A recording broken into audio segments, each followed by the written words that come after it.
But even so, I think it is important for you to go through again these basic notions in economics, like what is GDP, what is the inflation rate, what is unemployment, what are the reasons, what are the costs, and so on and so forth. Okay. So that is basically what I have planned for today. That is, we will be speaking of wealth, basically income, and what we often call GDP. We will be speaking of inflation and how do we calculate that, why it is a bad thing, why sometimes it is not so bad. And then we will be speaking of unemployment, but that will take like maybe 5 minutes because there isn't too much to speak about that. As for the references, now we shift. Now your main reference becomes Mankin until the end of the term. I will use all these chapters today, but I'm just using small pieces of each chapter, okay? So do not think that you have to read all these six chapters. I'm just taking small sections and using them for today. So you should also, whenever you are reading the book, go through all these sections, taking into account what I will discuss today and what I will provide you in the form of these slides. If you are brand new to economics, like many of you are, right? Then I advise you eventually to consult this textbook in here. It's not written by a single individual, it is written by a team of lecturers and professors, which is known as The Economy. And this book is available online, so you can just type The Economy core team or core project, and you will have a page of this book, and you have to pay for that book if you want to have a physical copy, but if you want just to access the ebook, they provide the ebook for free on their website. And yeah, if you are new to economics, then I would recommend you eventually to have a look at that, because they use a very non-technical jargon to explain many of these concepts. And so it might be useful for you. Okay, so if you have some spare time, which I don't think you have because you have many things going on, but if you will have some time, maybe I would recommend you to have a look at that. Okay, so very well, let me just shift my shared screen with you to this one in here. Okay, so up to now, we had 6 weeks of microeconomics. And during 6 weeks, our focus was mainly on the individual, right? So we were mainly looking just at the behavior of a consumer. We were looking then at the behavior of a firm. We were then looking at the behavior of many consumers and many firms or suppliers in the market. And we concluded last week with discussion of strategic interaction and how do people behave in or whenever there are problems where the result that you may get will depend on what others will choose. So during 6 weeks, our focus was on the individual. Now in macroeconomics, our focus becomes the whole, the group. So now we always think of aggregates, okay? We will always think of aggregate demand. We will think of aggregate supply. We will think of an economy. We will think of a government. So we will always think as a whole. And I suspect that you will prefer this part of the module in comparison to the first one, because the kind of issues that we will be discussing are topical and perhaps even more interesting. So by the end of this section of the module, you will have a better idea of what are the reasons behind the economic recessions. Why is it sometimes reasonable for governments to intervene? Why inefficiencies in certain markets, for example, like the housing market, may spread throughout the economy? Why do we hear so often on the news people speaking about government budget, government deficit? Why is that important? How does that affect the life of individual people? How does it affect the performance of a firm? And then we will be looking at what are the reasons why some countries are poor and other countries are quite rich, and why do some countries have such a high cost, such a high living cost while others do not, and even why it is so important also for us to be speaking of trade. Okay, and why is trade important, and why also do we see that quite often on the news? Okay, so these will be some of the questions and topics that you will be able to discuss by the end of this module, or at least this section of the module. And so before we will go through all of that, today my purpose is to speak of three main elements that are at the core of all these questions that I advanced. And the three main elements are: how do we measure welfare? Okay, so if we say that some countries are poor and others are rich, then we need to have some way of measuring that. Then we will also be looking at inflation. Once again, because if I say that the cost of living in some countries is very high and it's very low in other countries, then we need to have also some way of measuring that. And finally, we will be also looking at unemployment. Because once more, what we can think is, okay, if I am taking into account how certain things in our economy affect people's lives, well, perhaps the most important thing for an individual is to have a job, to have a source of income that you will then transfer in the form of consumption or investment. So again, we will be looking at how do we define unemployment, what are the main reasons for unemployment, and why do some countries have very high levels of unemployment and others do not. Okay, so this is what we have in store for today. So let's start with welfare. Okay, this will be the first thing that we will be discussing. Now, we can think of many ways of measuring the level of welfare in an economy. Okay, we can think of welfare as the ability to produce many goods and services. We can think of welfare as the wages that people make. We can think of welfare as what you are able to acquire. Okay, if you are a very wealthy country, perhaps you can import more goods and services and luxury ones. So we can think of welfare in many ways, but usually in economics we agree that even though it is an imperfect measure, the best way of measuring welfare is by how much your country produces. Okay? So usually when we speak of welfare, we will be speaking of output. And by output is just what you are producing. Okay? Now, these also beg some questions. That is, welfare is not necessarily, or the output or what you produce may not clearly reflect the social value of the goods and services that you are providing, may not take into account whether your country is respecting social liberties, political freedom, freedom of speech, and so on and so forth.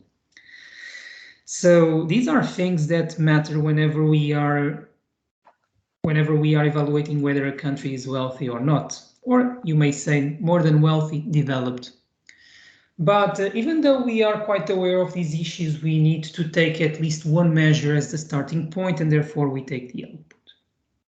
Now, let's assume the following.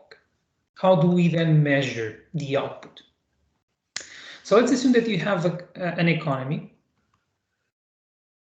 and this economy only produces onions. How would you measure the output or the level of welfare in this economy if this economy only produces onions?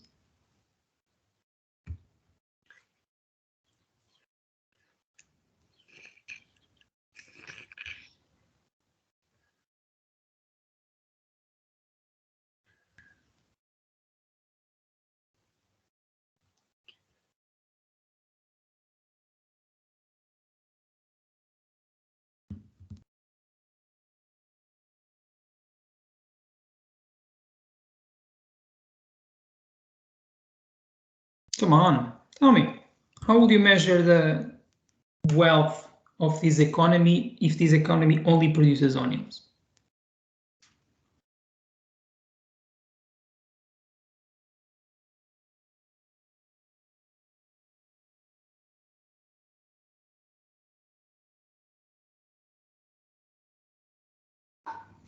Okay, good. Let me see. By counting the production of onions. By just doing that, or do we need something else?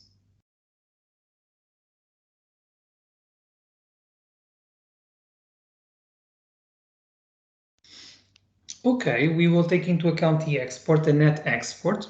Okay, fine, fair enough. Is something else missing there? Let's suppose that this economy, also the consumption, maybe, but let's assume that it produces onions and also produces garlic. Think you can just measure the level of welfare in this economy by just counting how many cloves of garlic are being produced and how many onions are being produced? Or is something else, or is there an element that we need to evaluate the welfare of this economy, other than the number of units that you are producing?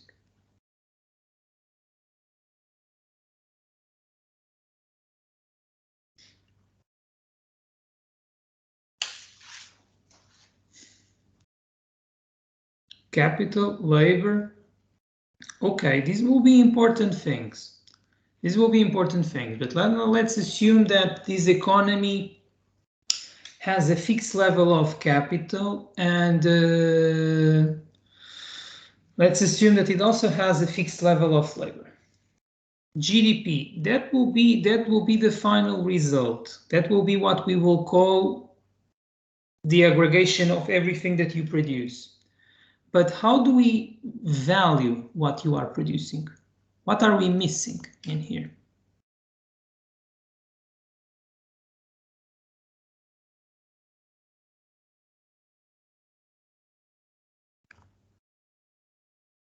You are close to that, okay. Costs, so we have to think always in prices. So cost is the correct answer. Exactly, prices. Absolutely okay. Because if you have only onions, competitive advantage, well, this competitive advantage or having a competitive advantage will depend on the price of your goods, okay? So the competitive advantage is more a consequence of knowing all these elements that I was trying to get from you, okay? That is, if you just produce onions, you can say that, and every economy in the planet produces only onions, then you could evaluate how wealthy is that economy by counting how many onions are being produced. But if it only produces garlic, then these two things are not necessarily comparable, right? I don't know whether producing one onion is the same as producing one clove of garlic. So in that case, I need to have a sort of a neutral way of evaluating how valuable is each food. And the price is exactly that element that allows us to evaluate how valuable is each good and therefore how important is that good in our economy. Okay, so not only it matters the quantity, but it also matters the price. Now, that implies that we measure the level of welfare in an economy by the value of the things that you produce whenever they are traded. Okay. And so that is why it was so important to speak about prices. Because if we speak of a very primitive economy, in those economies, they were just trading goods. So I was giving you a sheep and I was getting in return eventually a pair of boots and a knife. Okay, but we already evolved quite a lot, and therefore that is no longer reasonable to think in this way, and we use prices exactly to allow us to measure the value of the goods. So in reality, whenever we are speaking of welfare, and we will be speaking of welfare as GDP, and I will provide you the definition in a matter of seconds, so gross domestic product, we are speaking about the value of everything that is being spent and everything that is being, so we are speaking of expenditure and we are speaking of income, okay? Because you need to have money to buy what you produce. So in reality, what we are assuming is that, for example, if you have John and you have Anne, okay? Let's assume that John produces onions and sells onions at £1 per kilo, okay? If Anne buys 1 kilo of onions, okay, the value for this is, so she spends £1, for example, buying a kilo of onions. You will say that the value for your economy, the output, is £1, okay? That is the money that she will spend, which is equal to the money that John will make, okay? So usually when we are speaking of GDP, we are thinking, or we are speaking of the welfare in an economy, we are thinking in these terms. We are thinking of, for example, having households like Anne, having firms like John that are owned by people like John, and Anne will spend some money, for example, buying something like onions, okay? And this will be counted as part of the welfare of the economy. And this money will be transferred to the people that produce these goods in the form of revenue. This will be the money that John will make, and we will also classify that as part of the welfare, okay? And then that same money will be transferred in the form of factors of production. For example, John makes £1, then he will use that pound to pay wages, he will pay the rent for example, the factory that he uses or the warehouse, and the profit that he will also collect, okay? And once again, that money will end up being transferred to the households in one way or another. Okay. So, in that sense, when we think of welfare, we will be speaking of GDP, or gross domestic product, and that includes every good and service. It includes the, let me put in here, the market value of every good and service that is produced in your economy, okay? That is produced in a country, okay? In a given period of time. And this seems quite simple to memorize, but the definition is a bit more complicated than it seems, because we are adopting exactly this definition because speaking of market value allows us to compare onions and garlic, okay? Speaking of every good and service allows us to take into account everything that is produced in your economy, okay? Because we know that economies are different. You have an economy like China that is capable of producing virtually everything, and then you have an economy like Portugal that is, for example, very intensive in services, okay? We cannot just say that to measure the level of welfare in an economy, we will just take into account the physical things that you produce. What is intangible is also important, okay? And we need this to restrict to what is produced in a country, because otherwise it will be rather weird to take into account, for example, what is produced in the US and what is produced by US firms abroad, okay?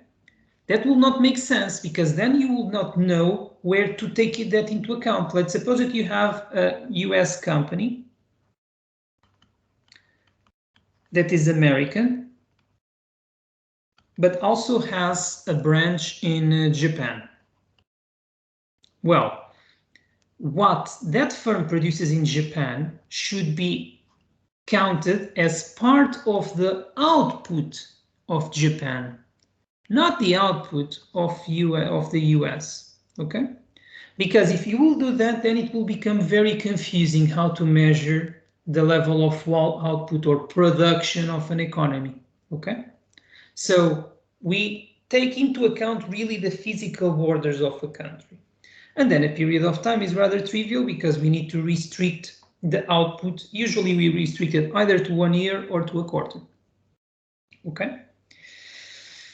So this is basically the definition of welfare in an economy, okay? Everything that you produce, the market value of every good and service produced in that economy during 1 year or a quarter. Now let me ask you the following. Let me ask you the following. What do you think it contributes more to the GDP? The production of a pound of hamburgers or the production of a pound of caviar? What do you think?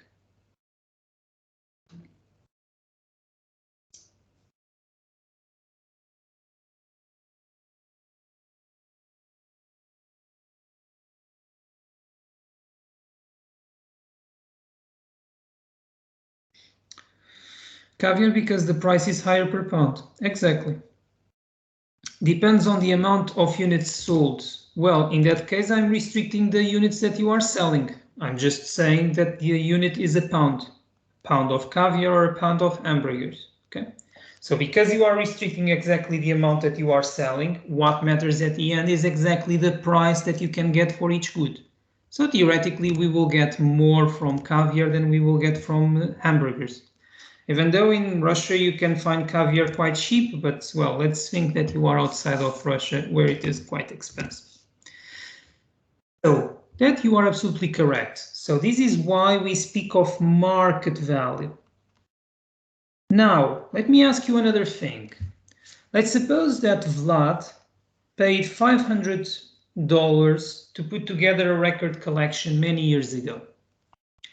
And now today, he wants to make some money and therefore he is holding a garage sale and he will sell these albums for $100. How do you think that this affects the GDP? Now, the current GDP.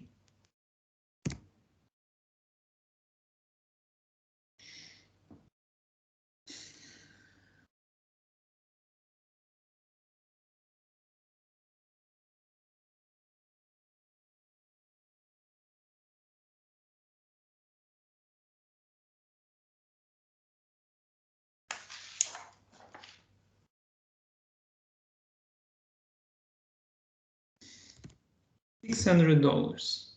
Okay. Do everyone agree with that?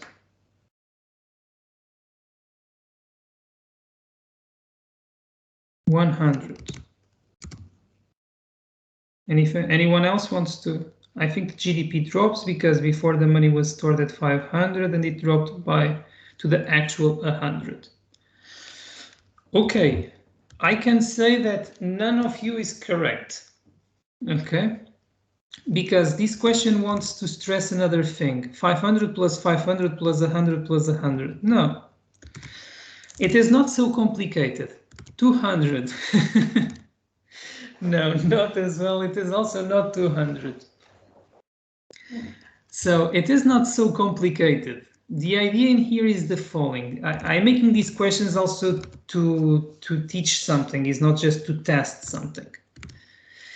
Is that many years ago, Vlad bought this record collection. He paid $500 then to buy this collection. So then, when he bought this record collection, the GDP went up by $500. Okay, so these records were produced, for example, in that country. They were sold in some store. He went to that store. He bought these records. He took these records home. The economy had an additional 500 pounds in wealth. Now, if some years later you decide to resell that collection, independently of the amount of money that you will make, the GDP will not change. Okay? And it will not change because what is being sold was not produced on that moment. What is being sold was produced many years ago, was sold many years ago, and was already considered as or accounted as part of the output of your economy. If you would now consider these $100, okay, again, then you will be doubling the accounting of these goods or the contribution of these goods to your economy.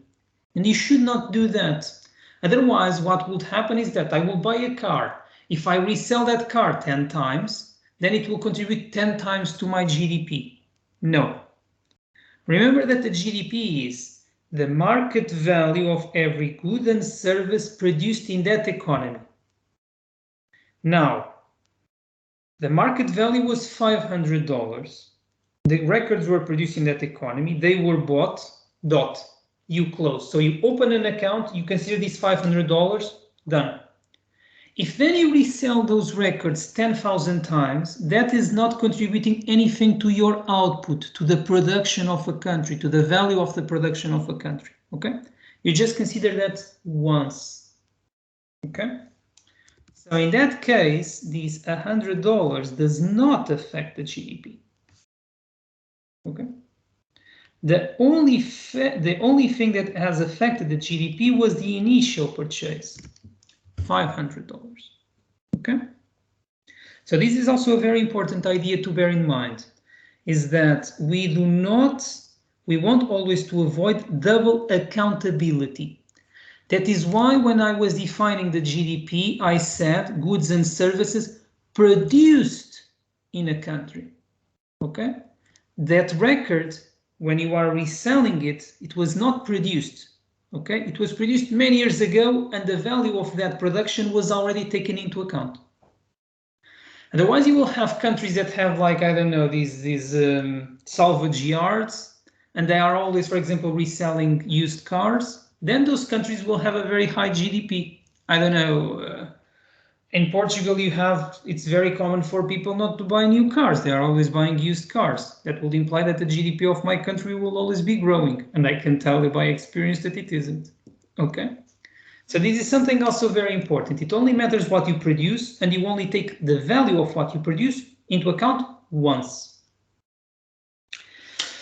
Now, this implies that we can have a formula to measure the GDP, okay? And that formula is something that you cannot derive, you have to memorize, okay? So every time that I say that something is an equation is something that has usually that you can derive, or a function. This is something that we can arrive at, okay? We can say, okay, well, I can put x and y together, I can put these numbers together, I arrive at this function. But every time that I speak of identities, this implies that this is not something that you can derive, something that you can reach by just simple arithmetics. This means that it's something that you need to memorize, okay? And so what we say is that the GDP, okay, is calculated in the following way. There are three ways of calculating the GDP. I will just speak of one to avoid any confusion. So we say that what you produce in an economy, let's call it Y, so output. And as you already saw, I speak interchangeably between of output and welfare, because I consider that the wealth of an economy depends on how much you produce, is equal to the following. Is equal to consumption, okay? So the level of output depends on how much is consumed in that country, consumed by households, okay? plus it depends on the level of investment in that economy.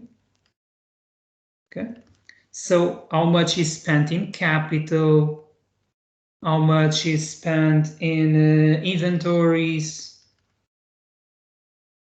on houses, and so on and so forth. Now, it also depends on how much is spent by the government. Okay?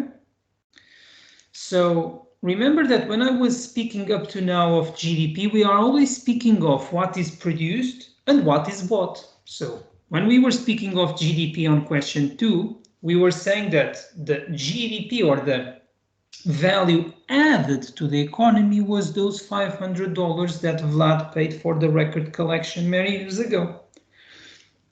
So we are always thinking of consumption, of spending money, of producing, of production and expenditure. So it means that it does not only matter how much the private consumers or households are spending, it also matters how much the government is spending. You can think of building a hospital, building a school, constructing a road, and so on and so forth. These are things that contribute to the GDP of a country, to the output, to the welfare of a country. Okay? And finally, there is something more that should be taken into account. Well, first it should be taken into account how much you export. Usually we call this X, because this will once again contribute to the level of welfare of your country. I don't know, if you produce 10 cars and you are able to sell those 10 cars to people in another country, this will contribute to the level of welfare of your own country. You produced the cars there and you were able to make that money. But we need also to take into account that will be something that will penalize the level of welfare of your economy, and that is how much you import. Because it means that this will be money of your economy that will be transferred to people in another economy. So if instead of producing the 10 cars in here and selling them, which will make you money, you will, for example, buy 10 cars from another country. I don't know, you are in the UK and you import 10 cars from Germany. Well, in that case, the only GDP that is growing is the GDP of Germany, because they are selling the cars, not yours, because on the contrary, you are losing wealth because that money is exiting your country. Okay? So this is how we measure the GDP of a country, just using this identity in here. Okay.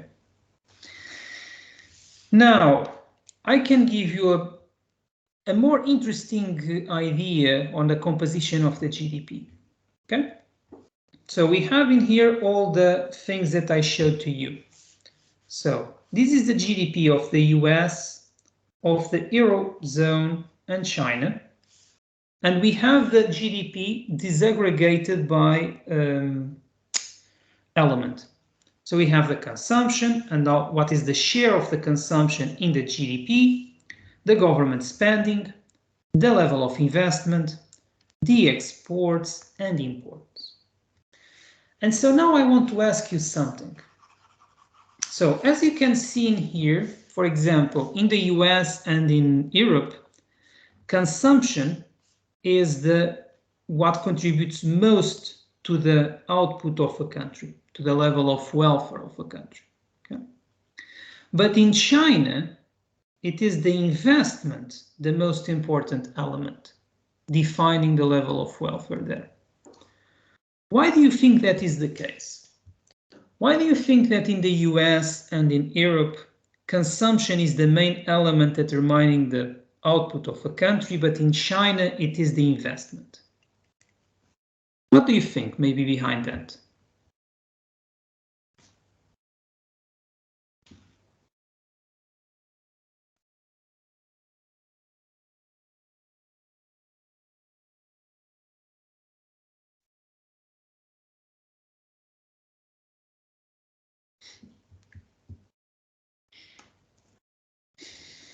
Countries' management policy. Okay, in which regard? Capitalism and communism, market regulation and control. Well, maybe everything that you are saying makes sense, but maybe the answer is a bit more simple. I think we see that China has more potential for growth and therefore will invest more there. Exactly, okay? So that is, in my opinion, the correct justification. Everything that you pointed out makes sense. So when you are thinking of the previous three suggestions, so country management policy, market regulation and control, capitalism and communism, I understand everything has something in common. That is, the US and Europe are basically market economies, okay? And China is a central economy, okay? Centrally planned economy. I know that. But the reason is a bit different. And I think that my Chinese students in here will also help me with this. China, by the Chinese consumers, they like a lot to consume, okay? Chinese people like a lot to buy stuff.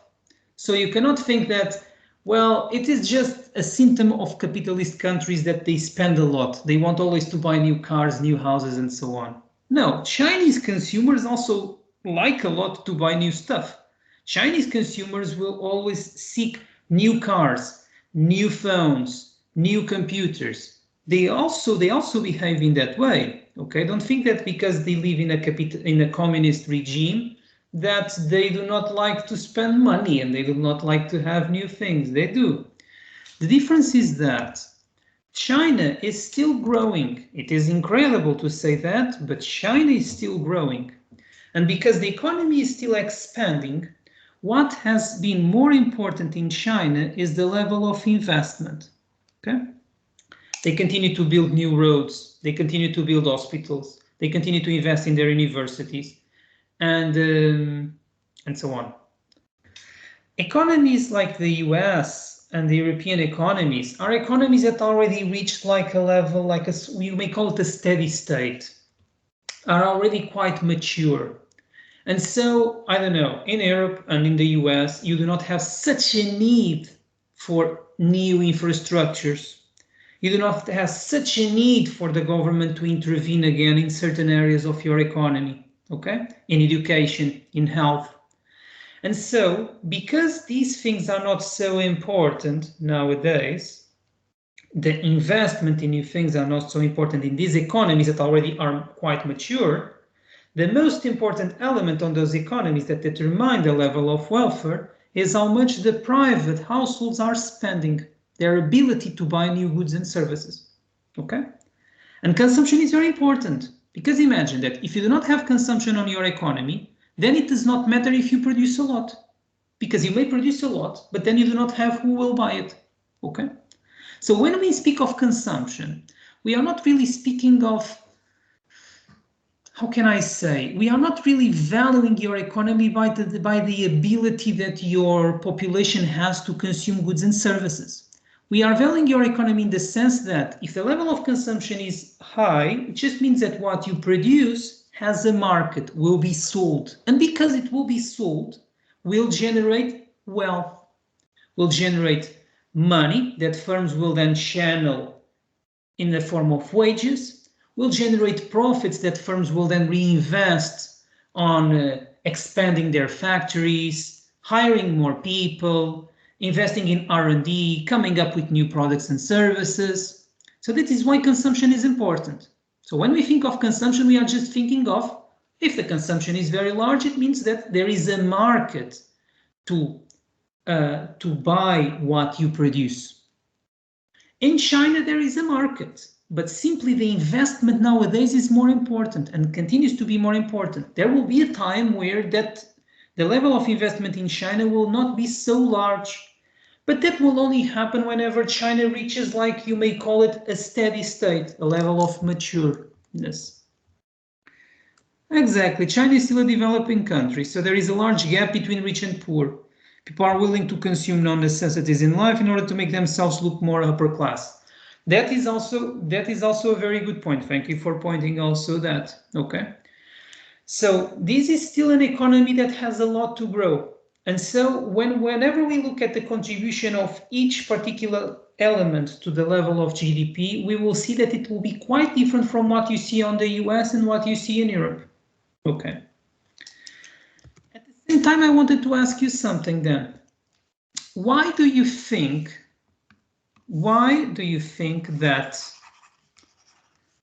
the government spending in Europe is larger or is more important to the GDP than in the US? What may be the reason for that?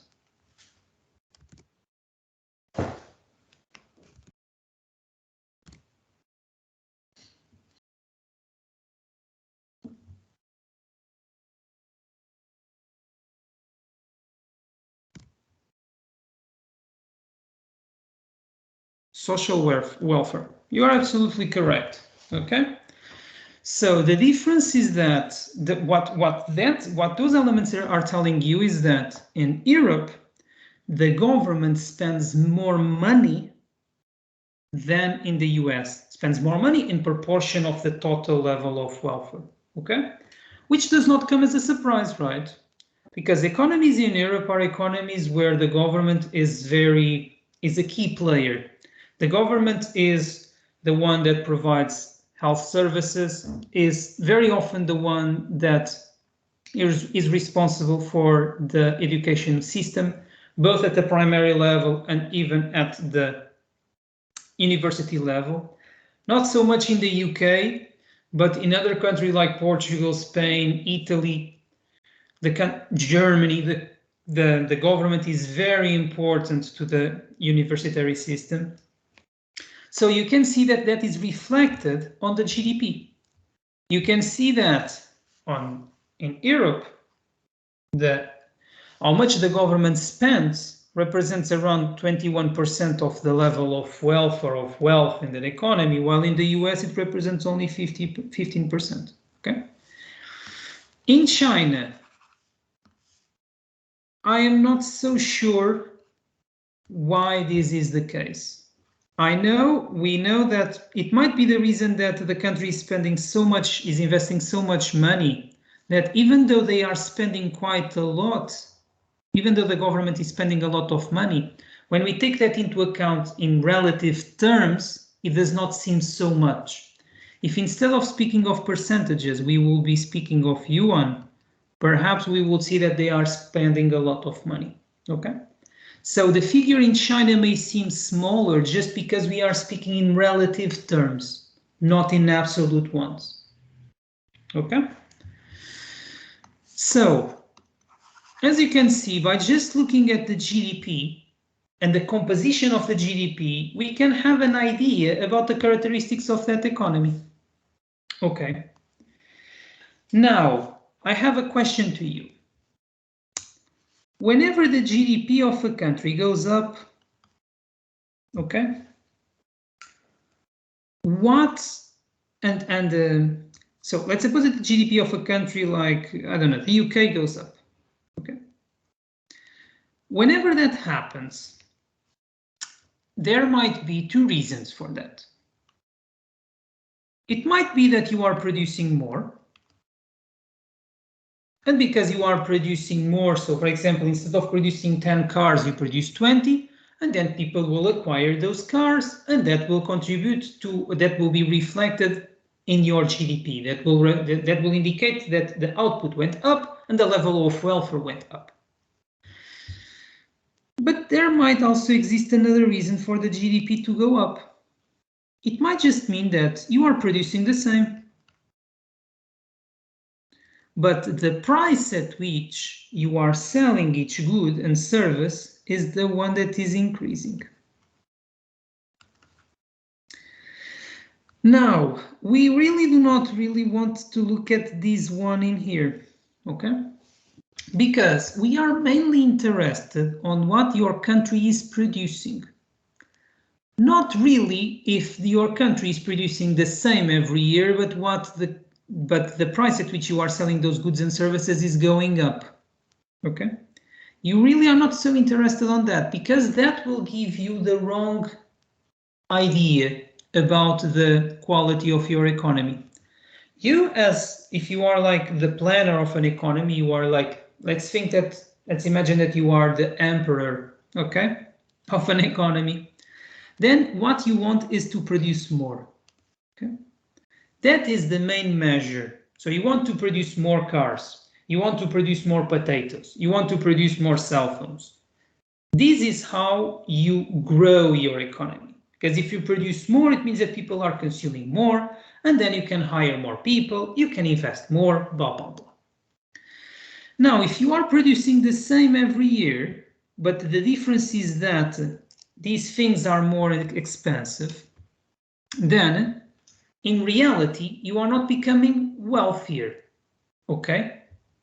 It is just an illusion because you are producing exactly the same. You are simply selling things more expensive.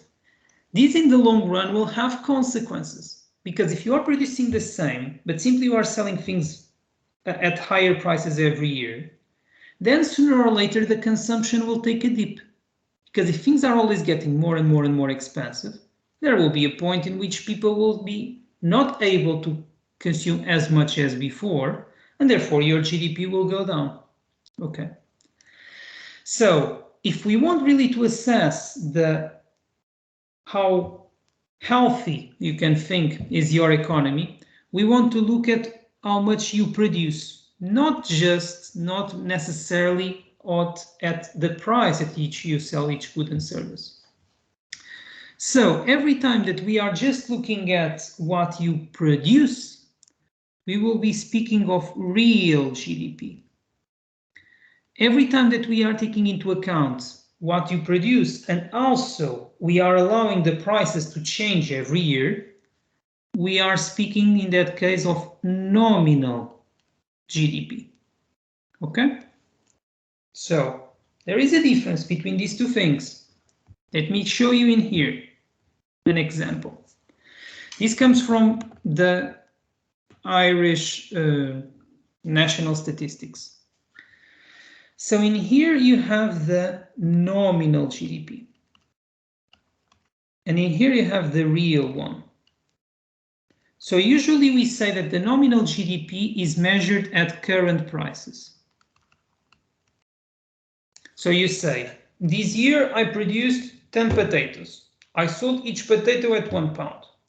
Next year I produced 10 potatoes. I sold each potato at £2. And so you make always these calculations. The real GDP ignores that. The real GDP we say that is constant prices.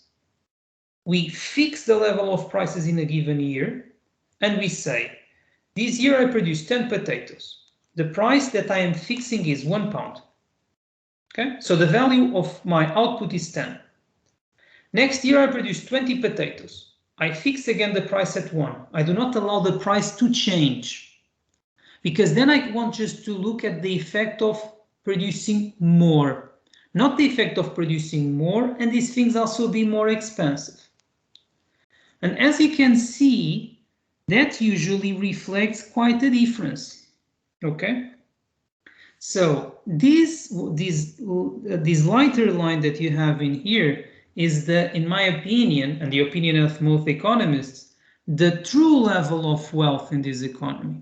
Okay, the solid line above is what usually we call an illusion. So usually we say that the real GDP is equal to the nominal GDP divided by something. And I will tell you what is this something and then we will take a break because I know that there are some people that have to go.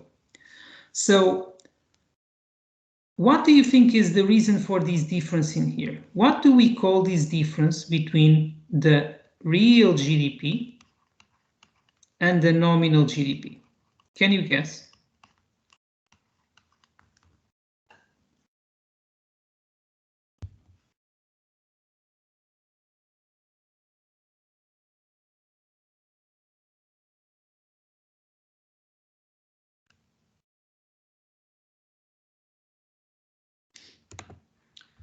Absolutely correct. Andrea is absolutely correct. Inflation, okay?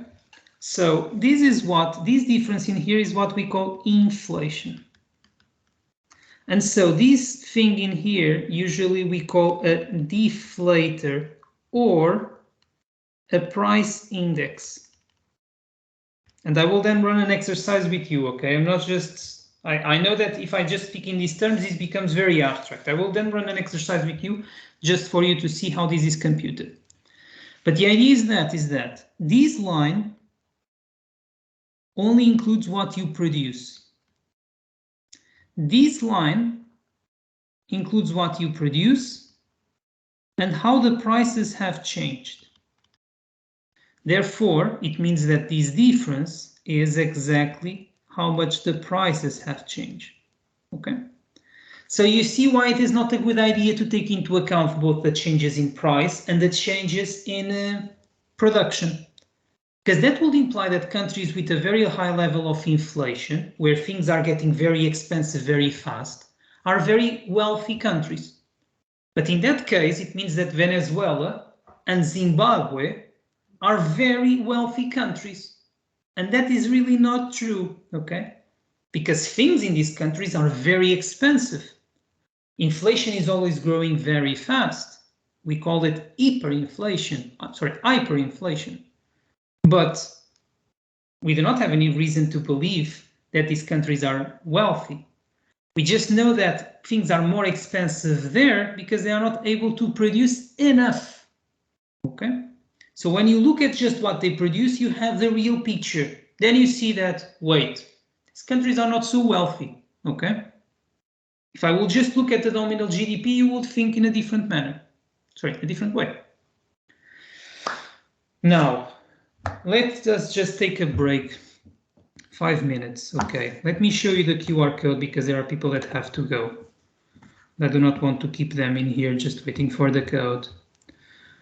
And then we come back on the second part of the lecture just to finish this idea of GDP and to speak a little bit very quickly about inflation and about unemployment.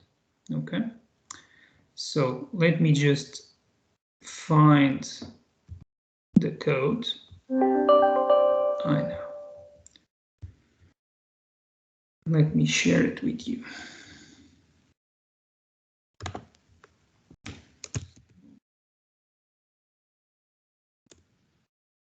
Okay, so let me just stop sharing the OneNote and let me instead share with you the QR code. Okay, let's take 5 minutes now.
Okay, let's again continue.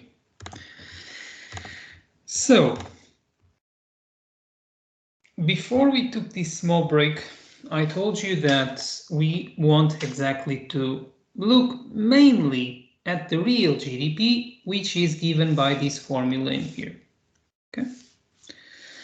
And so we can convert this formula in such a way that we also know that the deflator, and if you want, you can think of this as like the inflation,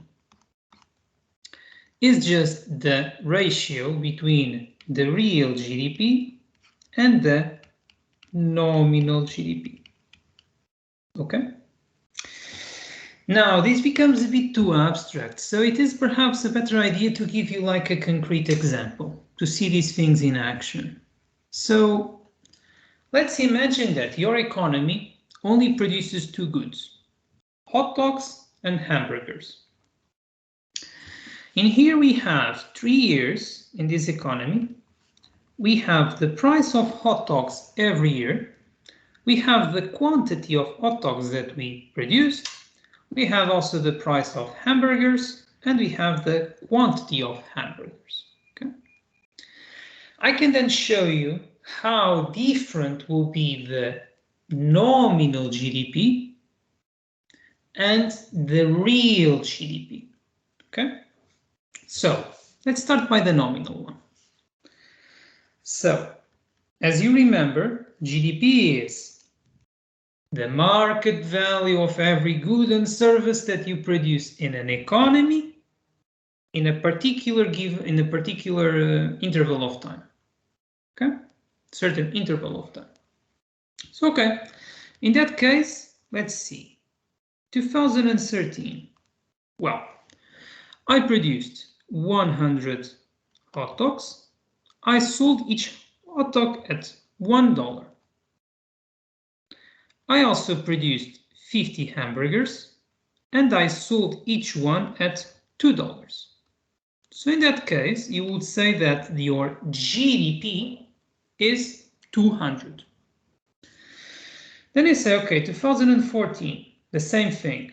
I produced 150 hot dogs, but now the hot dogs became more expensive. So I sold each one at £2 or $2 in this case. Then you say, okay, I also then produced 100 hamburgers and I sold each one at £3. So now my GDP is 600. It went up. Okay. And finally, say in 2015, the same thing. In this case, I produced 200 hot dogs. I sold each hot dog at £3. And I also produced 150 hamburgers. And I sold each one at I'm saying pounds, but it's dollars. Okay? So in that case, you would say that your GDP is $1,200. Okay? Now you've seen here the problem is it really true that this economy is growing at this pace? Is it really true that from 2013 to 2014 your economy tripled in size?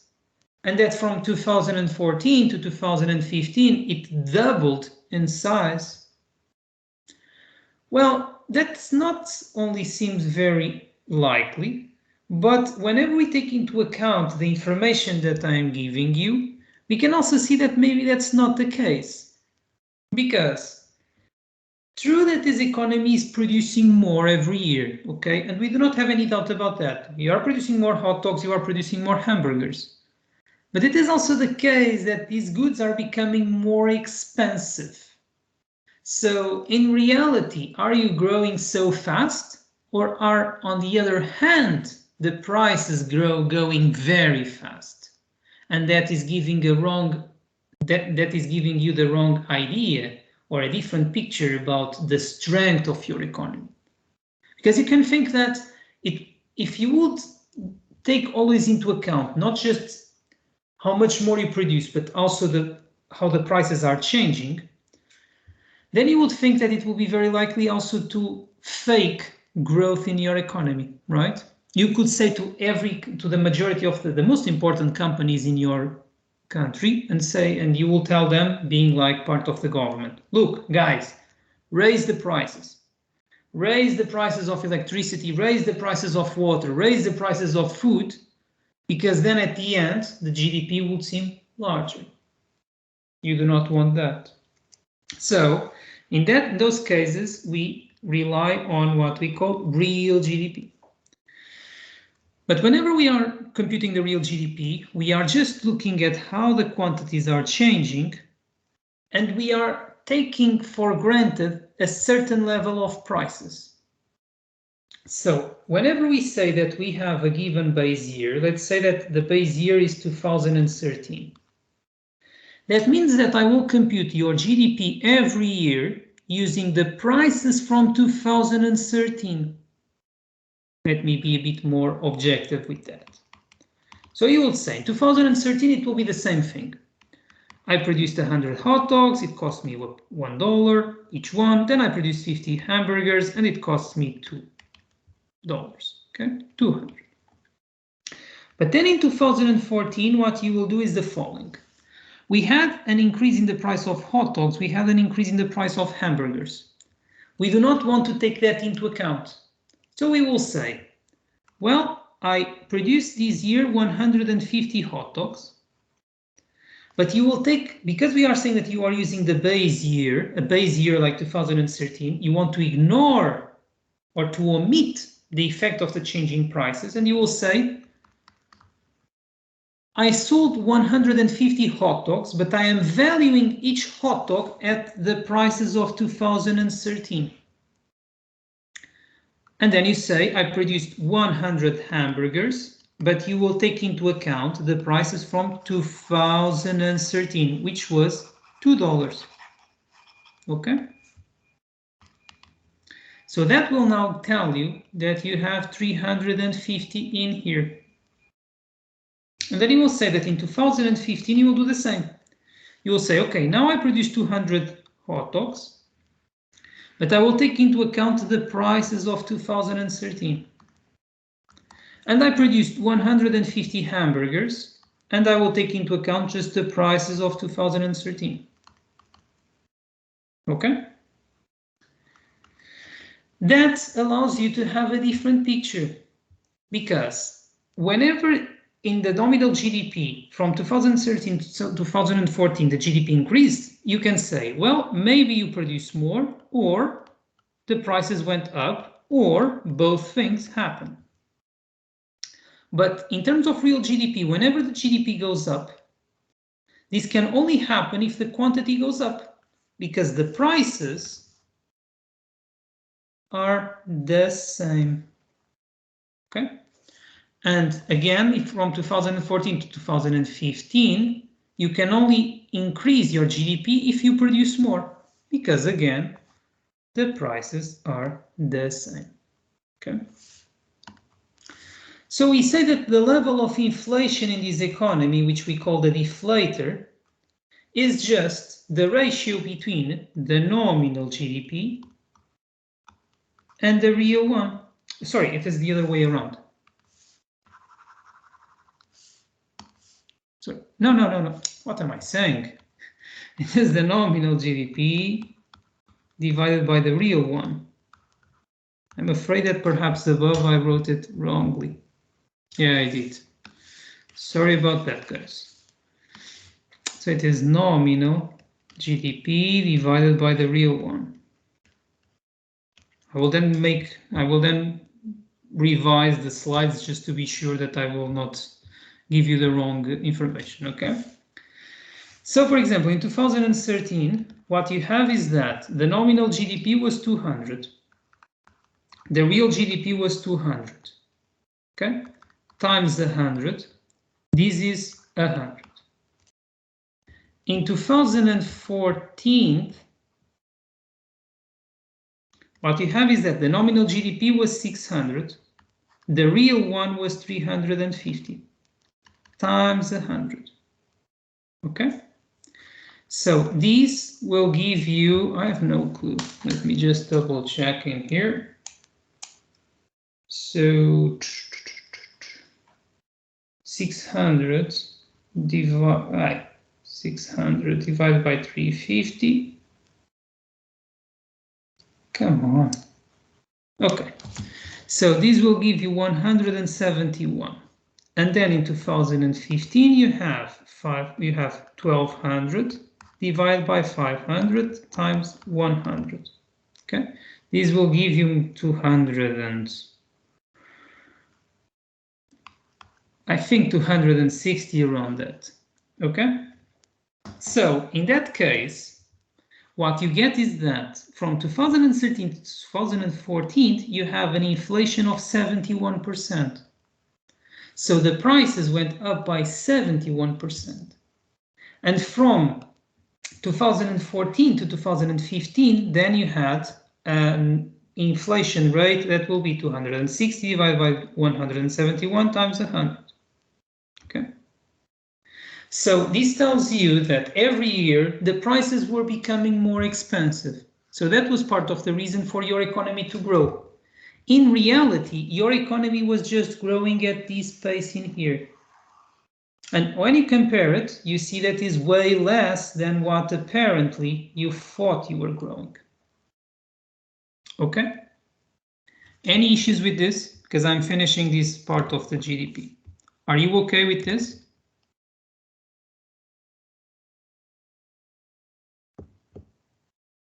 Yeah? Good. Okay.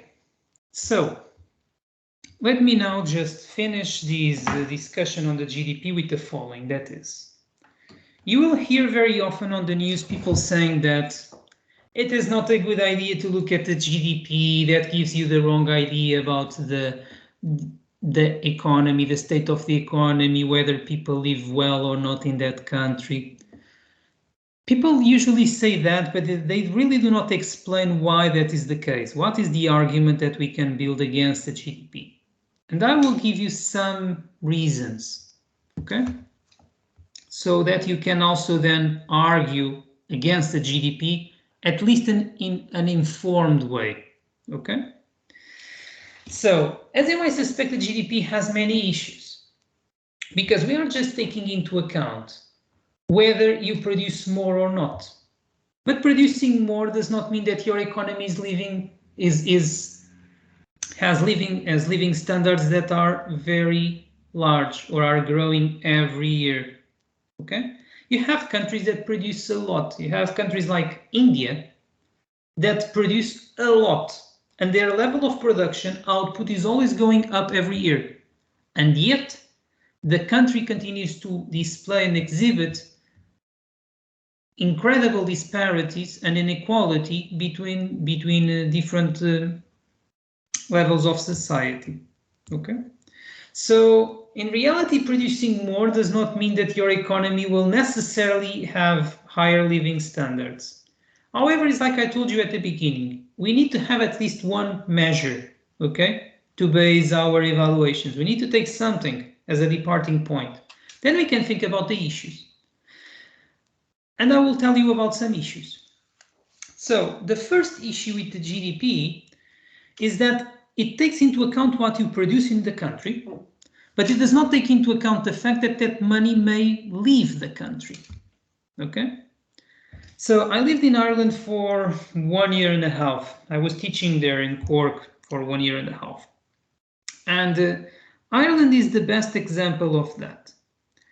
Ireland is usually spoken very highly by most economists in this because for such a small country that only has 4.5 million people, they have a very strong economy, or so it seems. But the problem with Ireland is that most of the companies that are present there are multinationals. So they have many pharmaceutical companies there, they have Google, they have Amazon, and so on. And what happens is that those companies produce something on that country. So you have, for example, Pfizer there produces this COVID vaccine. Amazon uses that as one of their main platforms to sell goods and services, yes, nowadays, yes, in Europe. The problem is that by the end of the year, the profits that those firms usually make are repatriated, meaning that they are sent back to the main branch, to the headquarters of a company. So for example, you have Google there, Google in Ireland.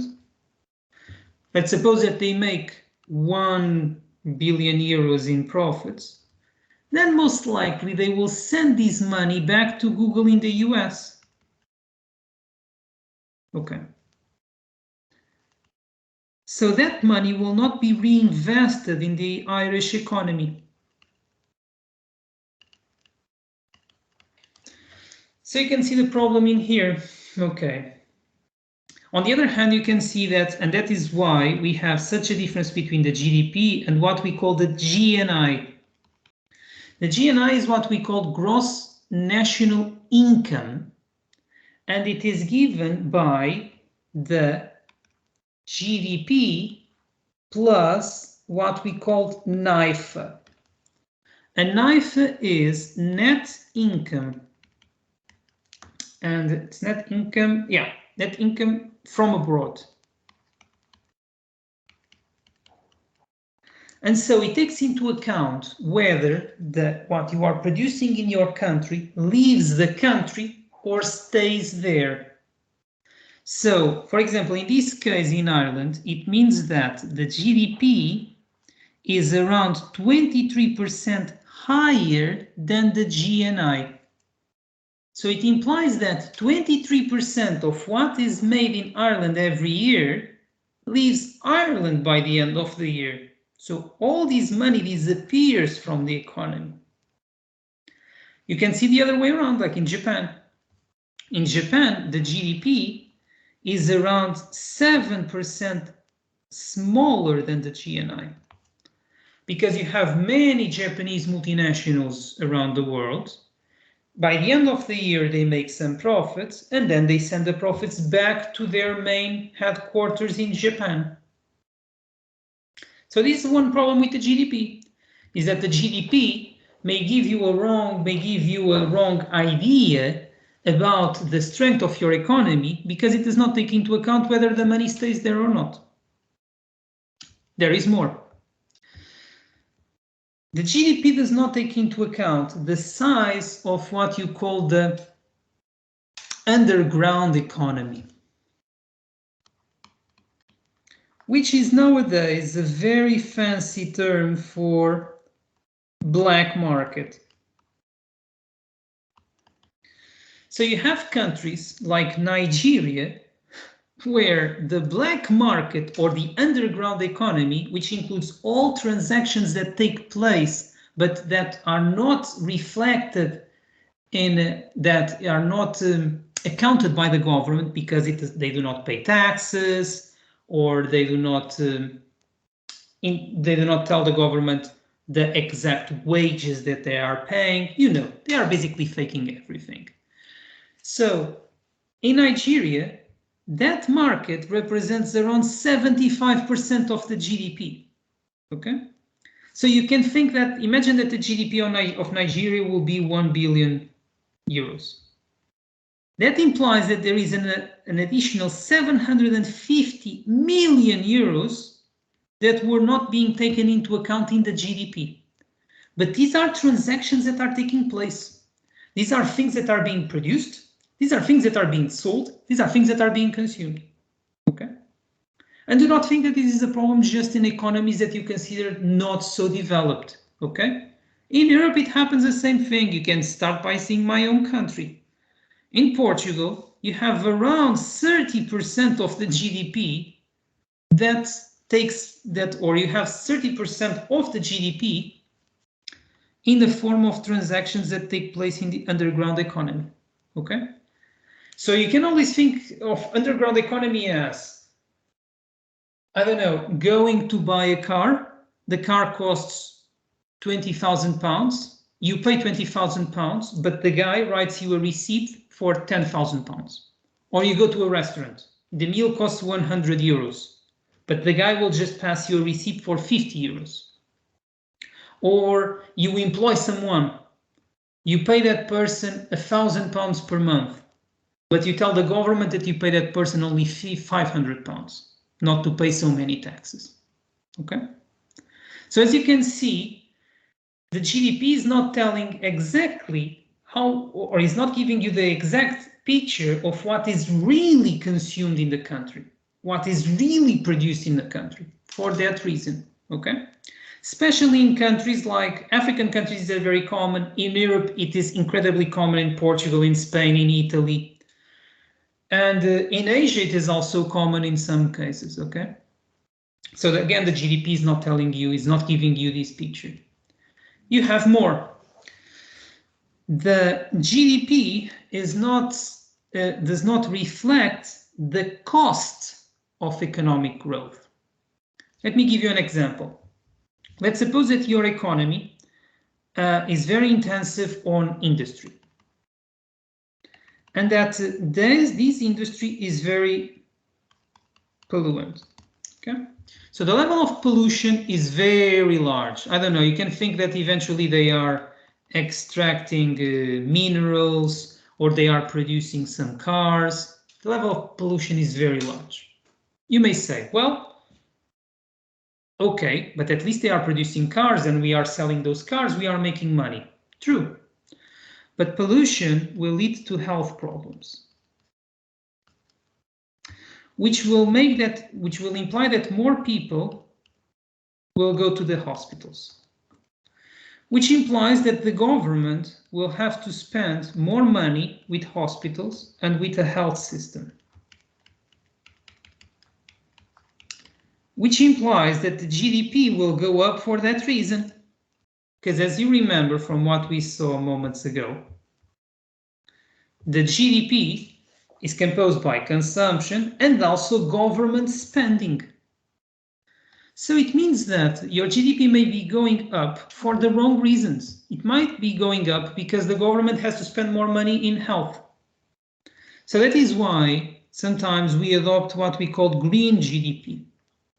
And the green GDP takes into account whether, or the fraction of your wealth that comes at the expense of, for example, more pollution. Okay? And how that is, for example, leading to more investment in health.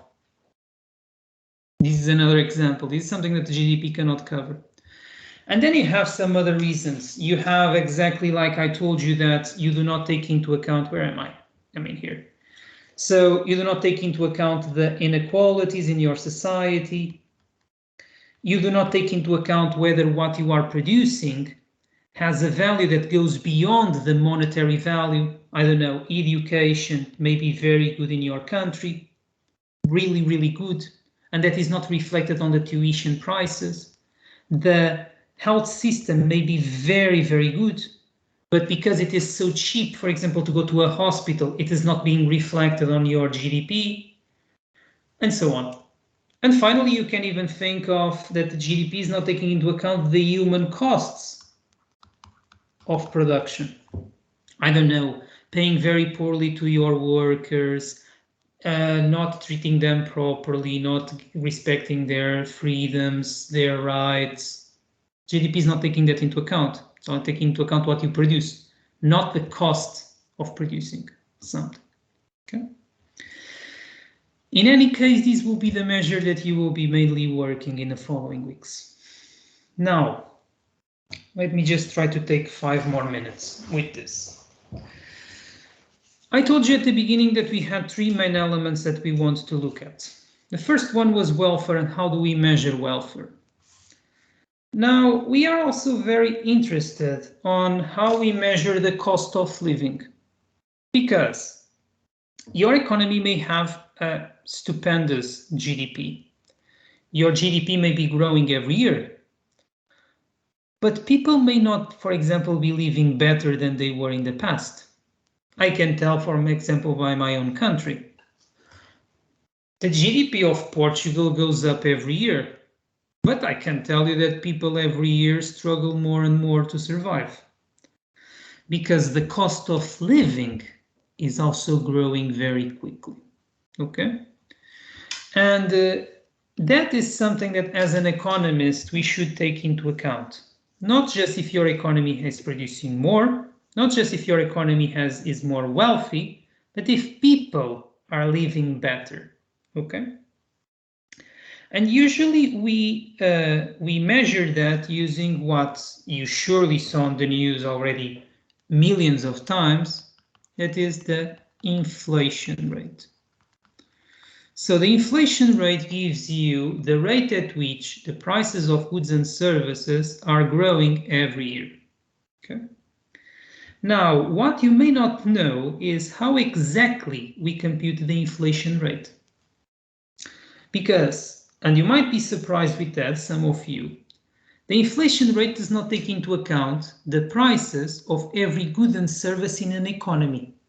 You are not tracking the prices of potatoes, rice, coffee, cars, balls, televisions, couches. You are not taking into account everything, okay?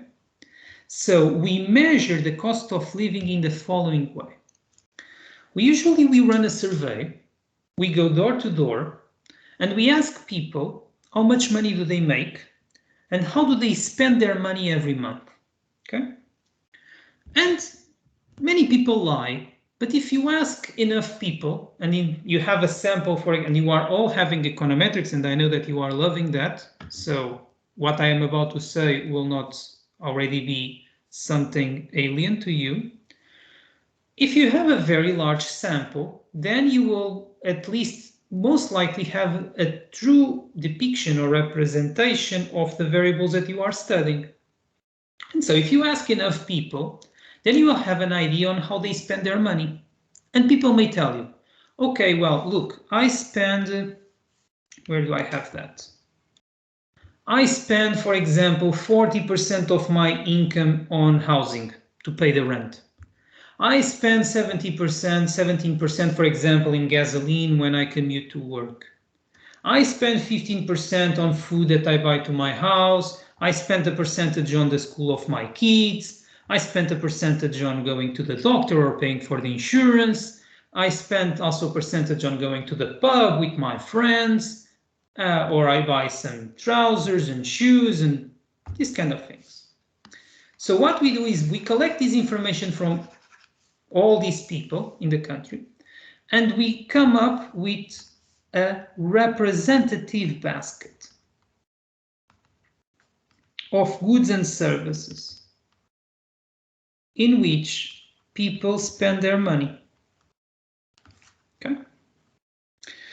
Then what we do is we get the prices of those goods and services every year. So we keep fixed the goods and services. Okay. So I ask you, for example, to every family in Norwich, where do they spend their money?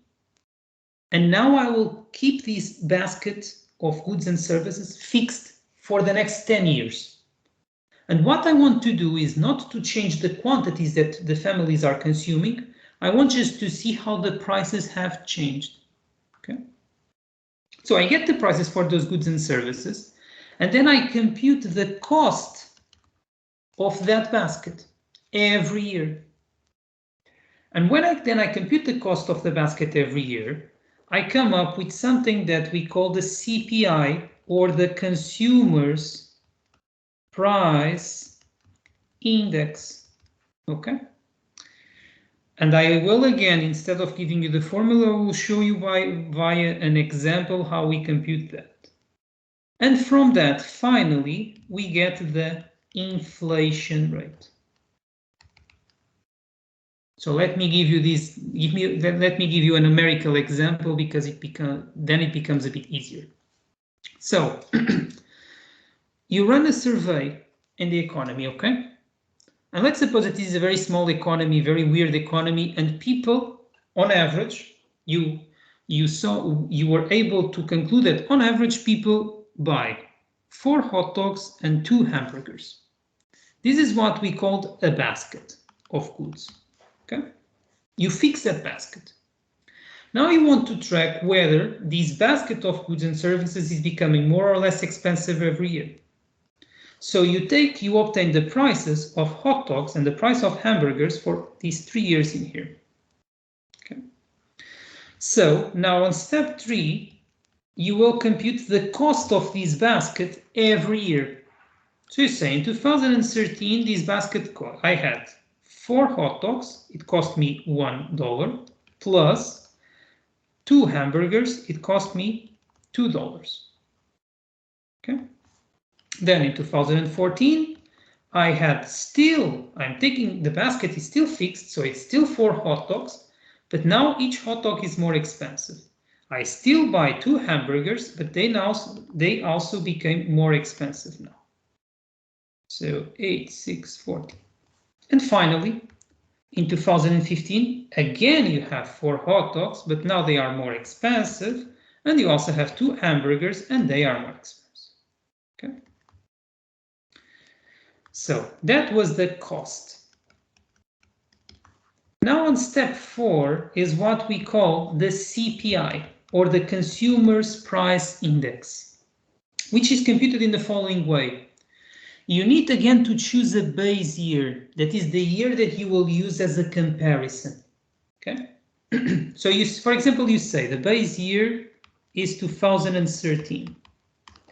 Then it implies that you will be always comparing the cost of the basket of goods to the cost in 2013. Okay. This is why, for example, you hear on the news very often people saying, oh, houses are 10% more expensive than what they costed 10 years ago. Okay. So it means that 10 years ago, that is the base year. The base year is the year that you use to compare all the other years. Okay.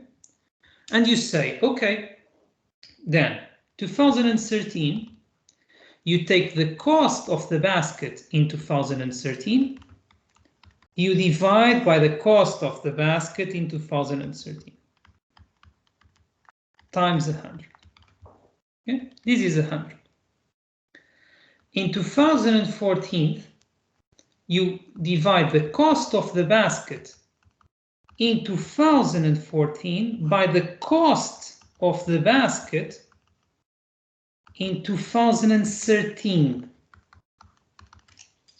Okay, so in that case, you are dividing 14 by 8, okay, times 100. And finally, in 2015, you do the same. The cost of the basket in 2015 divided by the cost of the basket in 2013 times 100. So you are always comparing the cost of the basket each year, how much it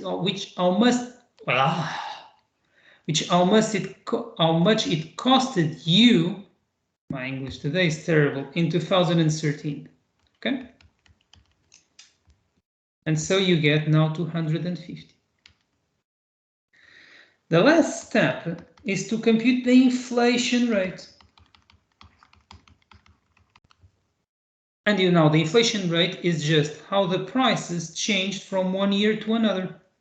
So the inflation in 2014 is the CPI in 2014 divided by the CPI in 2013 minus 1. Okay? So in that case, it is 75%.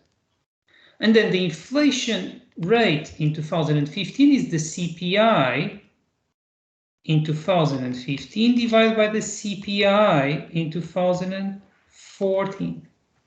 So it will minus 1. So it will be 250 minus 175. Not minus, divided. We need to stop this lecture today, that even I am already messing this up. Okay? And so you will get 42%. So this implies that the inflation rate in 2014 was 75%. The inflation rate in 2015 was 42%. Okay? So this is how we get the inflation rate in an economy. Okay? So and I took already more than 5 minutes, and I said before, let me just finish this idea and then we need to stop because I'm already taking too much time. So this is what we mean by inflation. And this is how we compute it. Now, you can see that before we also spoke of deflator. Okay? And now we are speaking of CPI. And you can see by this plot that these two things are different. So just to finish this for today, because I'm already taking too much of your time, can I get from you a possible reason as to why the CPI is different from the deflator? And the deflator was what we saw before in here, remember? And we also call it inflation, was the difference between the nominal GDP and the real GDP. The CPI is something different, but we also call it inflation. Why do you think these two things are different? What might be the reason?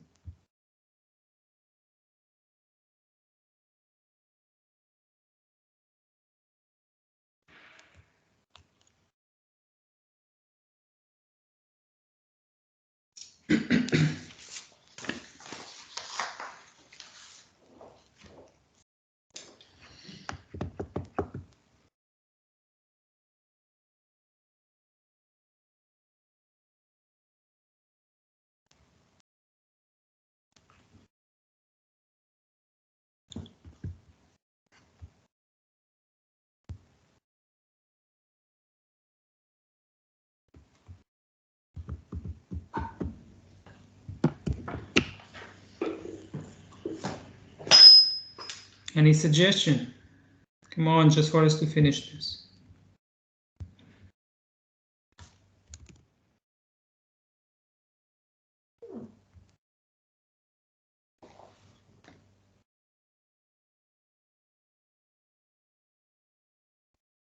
No idea. Okay. So the reason is the following, is that the CPI takes into account a basket that is representative of what the households consume. The deflator takes into account the entire GDP, so it means everything that is produced in your economy. That's the reason why these two things are different. Because the CPI only tracks the prices of goods that are very important to the consumers. The deflator tracks the prices of everything that is produced in the economy, independently if it is important or not. Okay, for a standard household. Just that. So let's stop, because I took too much time and I know that this becomes already a bit boring, okay, after a while. Do you have any questions that you want to make me? Then I will tomorrow we will do some exercises and I finish also